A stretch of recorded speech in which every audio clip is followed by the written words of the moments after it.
আশা, হ্যাঁ, চিন্তিত মনে হচ্ছে। কি হয়েছে? কি আর বলবো, আমার শ্রবণ প্রতিবন্ধী সন্তানকে সাধারণ বাচ্চাদের মতন স্কুলে পাঠাতে চাই, কিন্তু কি করব, কোথায় পাঠাবো কিচ্ছু বুঝতে পারছি না। এতে চিন্তার কি আছে? আমাদের বাণী আছে তো। আমাদের বাণী থেকেই সব তথ্য পাবেন। ও এই আমার বন্ধু রাজা, উনিও আমাদের বাণী ব্যবহার করেন। হ্যাঁ, ও জানো, আমি সব রকম হেল্পলাইনে যোগাযোগ করার চেষ্টা করেছি, সব লাইন ব্যস্ত ছিল, আবার পরে চেষ্টা করব। না না, আমাদের বাণী হেল্পলাইন না, তাই এটা একটা সামাজিক প্ল্যাটফর্ম।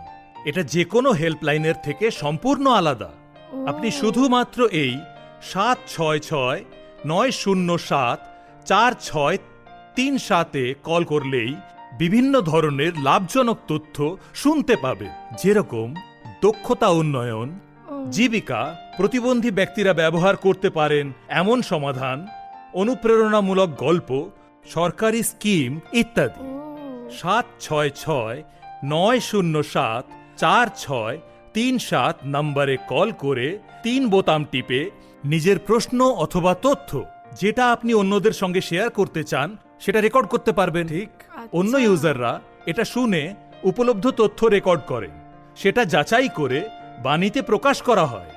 সেটা আপনি বাণীতে কল করে শুনতে পারবেন। আর জানেন, আর কোনো রেকর্ডিং আপনার পছন্দ হলে সেটাকে লাইক, শেয়ার আর ফরওয়ার্ডও করতে পারবেন।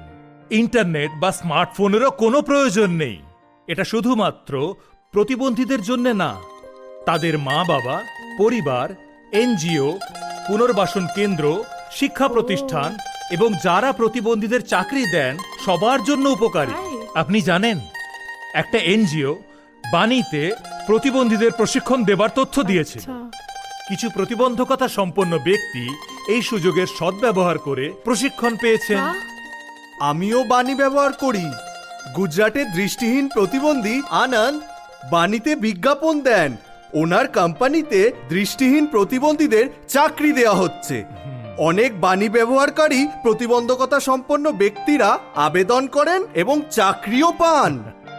উত্তরা, যা স্পাইনাল কর্ড ইনজুরি আছে, তার ক্যাথিটার পাইপের প্রয়োজন ছিল। তিনি অডিও রেকর্ড করেছিলেন বাণীতে ওনার প্রয়োজনীয়তা জানিয়ে।